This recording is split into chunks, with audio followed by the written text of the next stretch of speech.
Before the advent of British colonial rule, Lagos thrived as a vibrant cultural and economic hub, deeply rooted in traditional systems of learning.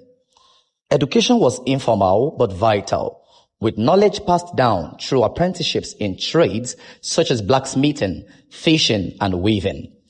Elders and community leaders played a central role in teaching values, history, and governance through oral storytelling and communal practices. Religious institutions like shrines also served as centers of learning, blending spiritual instructions with practical life skills. However, by the mid-19th century, Lagos found itself at the crossroads of tradition and transformation. The arrival of Christian missionaries brought with them a Western model of education designed to promote literacy, Christian doctrine, and the skills necessary to serve the colonial administration.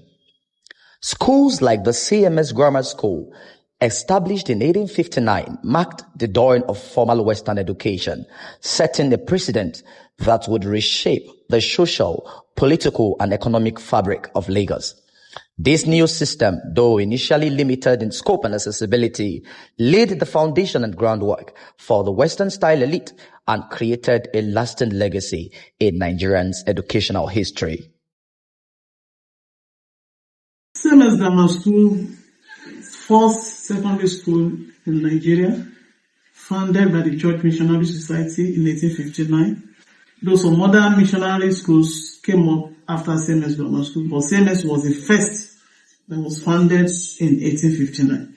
Yes, by the time the school was founded, it brought about introduction of English as a lingua franca. That is, people now begin to communicate with one another through the use of English language.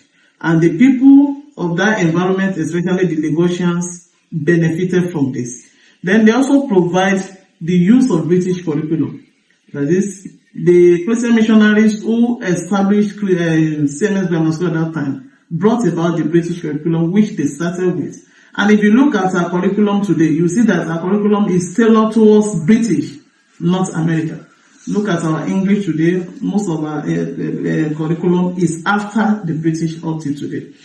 Then it brought about it was able to foster literacy. People were able to read and write. Then numeracy skills was introduced in the area of addition, subtraction, multiplication. So it helped the people of the environment to develop one way or the other. It wasn't to any extent, because as at the colonial rule, you are talking, when you talk of colonial rule, you talk effectively from, say, 1906 to 1960, okay? And for most of that period, people were largely excluded from the process of governance. The colonialists allied with traditional institutions for governance. They created a barrier between the educated elites and the traditional elites. They favored the traditional elites against the educational elites, and the educated elites had to agitate over and over for a long time before they were allowed token participation in the process of governance. So education was not seriously used for governance and societal control. It was only used for as long as it served the colonial establishment to provide clerks who served in the subordinate roles of the colonial establishment. Colonial education provided a steady stream of supply of manpower for the colonial establishment. Without the products of this Western education, it would be difficult for colonial government authorities to have realized the aims of their colonial enterprise, in the sense that in West Africa, the tropic was regarded as the white man grave, all right, because of the presence of mosquito, malaria, which made quite a number of Europeans susceptible to diseases, malaria, and all of that. So it became imperative for the colonial authorities to rely on the newly produced educated class, youth, all right, in Lagos, to fit into the business of colonial administration. One of the most profound legacy of colonial education system is the proliferation of Western schools, right? The institutions created or established by Christian missionaries, both at the primary and the secondary, were built upon by the post-colonial elites, consolidating the progress, the effort made by the British, especially the European missionaries, in terms of the spread. Right? In Lagos, for instance, from the King's College, the St. Gregory's College, the Queen's College, all right, the Baptist Academy, the CMS Grammar School that were established, as early as, some of the 19th and 20th century, by the post-colonial period. The Nigerian government built upon all of these systems, establishing more schools in the nooks and crannies of the state. All right, and this actually, took its roots from the foundation laid by the missionary. Quite a number of improvements were made, basically in terms of the, reshuffling and the reforming of the curriculum, all right, created by colonial educational systems. New subjects were introduced, the syllabus were adjusted, all right, to reflect the existential, socioeconomic, and political realities of the people, all right, rather than concentrating on some of the curriculum left, equated by the colonial authorities, such as, singing, arithmetic, CLK, agricultural science, and all. One, to see how education was initially seen as serving limited purpose, how educated Lagosians and Nigerians who were concentrated in Nigeria because Lagos was a microcosm of Nigeria, how they fought to make sure that education became popularized, that more people had access to education, and after access that they were given roles to play in the society.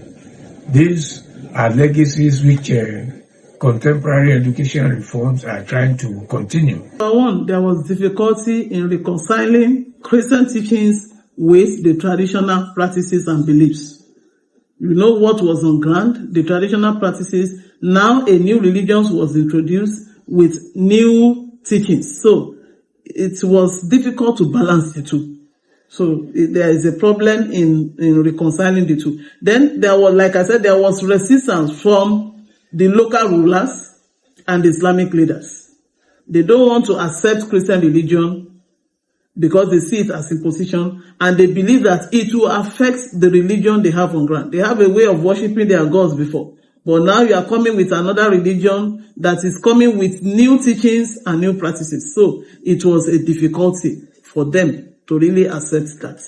Then there were limited resources and infrastructure. When you want to start a school or you are trying to introduce education, it's not a joke. There are so many things you have to provide. So that also was a little challenge.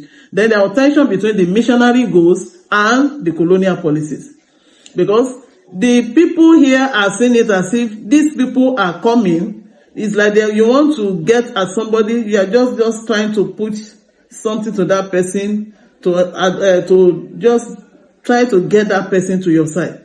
They believe that, these people, are you sure they are not having more than this? And you will see that later colonial policies begin to come up after the introduction of Western education. A lot of challenges.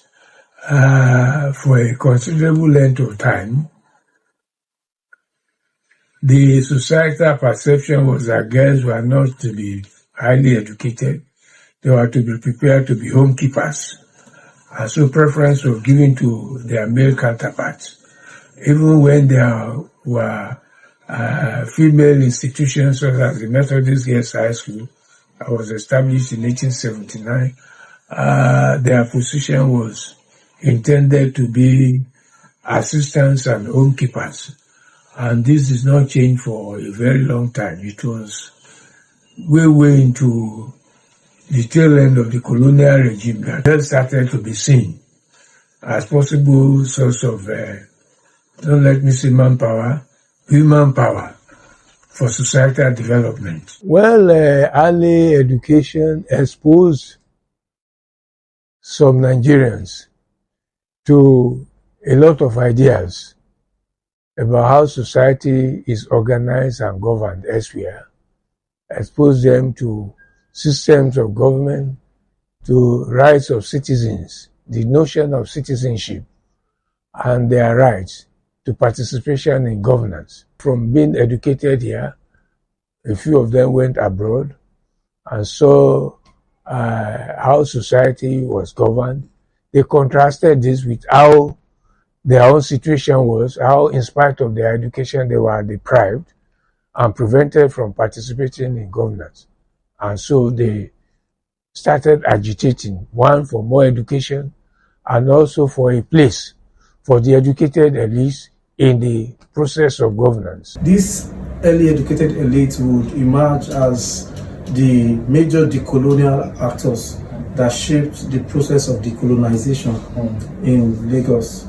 All right, most of them were the front of several agitations, protests, that shook the foundation of colonial establishment in Lagos.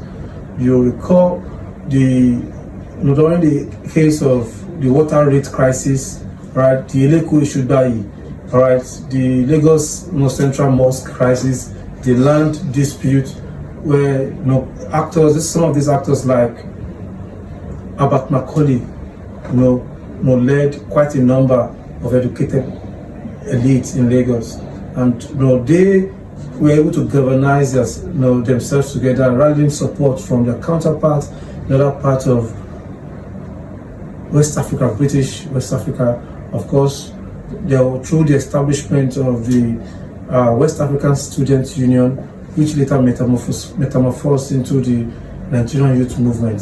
So these were the Nigerian Youth Movement, all right, which broke out from the West African Student Union, WASU, was basically composed of educated people, young people, who have been equipped, all right, in colonial, or Western education, which they saw as a tool to fighting, their oppressors. The colonial policies helped in shaping Western education in the sense that the British curriculum that was introduced helped us a lot, helped the people a lot to know more. Because at that particular time, we don't have any curriculum of our own that we can use. But they introduced this education, and they brought their own curriculum, which is a plus for us.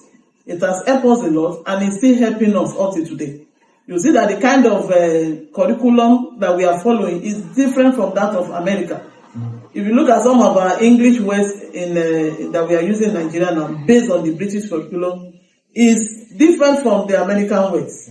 And that has been helping us, and it's still helping a lot of Nigerians within Nigeria and in the diaspora up to today. They prioritize education. The education given to us at that particular time was just to make us either a clerk in the ministry or in the offices. But at the end of the day, the education helped us and developed a lot of people that they went beyond what the colonial masters had in mind. And that was why they were able to stand against them as nationalist leaders, to fight them and say, yes, we want our country back. And apart from that, in the area of commerce, that kind of the education they gave us helped us develop our commerce up till now. You see that Nigeria, when you are talking of Nigeria as one of the African nations, so many African nations are not match up with us today because we use the kind of education they gave us at that particular time, not only for what they taught, but we improve ourselves better than what they taught. And in the area of commerce, other African nations are not match up with Nigeria. The ordinance only provided for poultry assistance to the missionaries. Government did not go full time into introducing education. Missionaries brought education. The ordinance was a sort of grant in aid to assist the missionaries. And the goal of the missionaries was not to get Nigerians educated per se, but to make them sufficiently literate to be able to read the scriptures. And so it was not broad-based education. It was later on when commercial interests started coming in. They needed people as clerks, as subordinate staff to work in the mercantile houses. So the ordinance did not provide for broad-based education. It was just a tokenish provision for assistance to the missionaries. Sadly, it is, however, ridiculous that since the 1986, when Nigeria adopted the neoliberal structural adjustment policies of privatization, of deregulation, all right, the educational system in Nigeria has actually experienced some level of anachronism, all right, retrogression in all departments, in all sections, due to lack of institutional support, government funding at the primary and the secondary, with the introduction of structural adjustment program, which led to the retrenchment of public workers. Many teachers were retrenched from the civil service, and actually was done by the government to increase the number of private institutions, primary and secondary, and it's actually affected not just the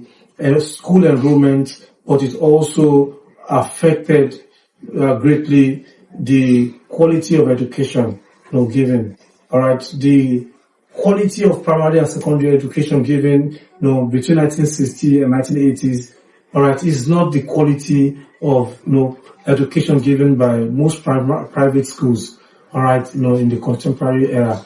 And ditto for the tertiary institutions, the quality of education received by Nigerians at the University of Ibadan, Obafemi Awolowo University, Ahmadu Bello University, University of Nigeria in Nsukka, is not the same quality given by these proliferated private institutions in contemporary period. Most of them are nothing but glorified secondary schools, right? And it is important for the government to reverse and mirror back into some of the social transformation that occurred with educational policies introduced during the 1960s and 1980s. The current state of education cannot engender sustainable development, all right, in terms of its structure, in terms of its nature, and in terms of its content. It is important for government to continue to engage more with the various stakeholders in the education system, both at the primary and at the secondary and the tertiary level. At the tertiary level, for instance, the Association of the ASU, for instance, Association of Nigerian University Lecturers have been clamoring for a complete overhaul of the education university system. Government has paid lip service to education in terms of funding of education, in terms of the remuneration and incentives given to university professors and teachers, and that also applies to primary school. It is ridiculous that in some primary and secondary schools you will see teachers who earn less than 20,000 naira monthly. And how would people in this kind of milieu be able to contribute significantly to social transformation in the country?